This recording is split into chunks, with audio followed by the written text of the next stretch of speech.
Sinagot ng Malacanang ang pagtanggi ng Office of the Solicitor General bilang kinatawan ng gobyerno sa inihaying habeas corpus petitions ng magkakapatid na Duterte. Siguro po mas maganda po kung mismo si Solgen ang mag-assess sa sarili niya, kung siya pa po ba ay nararapat na tumayo bilang Solicitor General.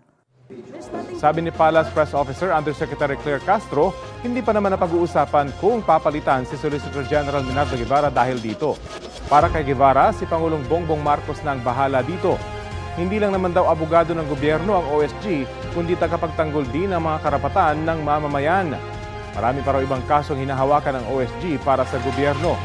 Titigil lamang daw siya sa kanyang trabaho sakaling sabihan siya ng Pangulo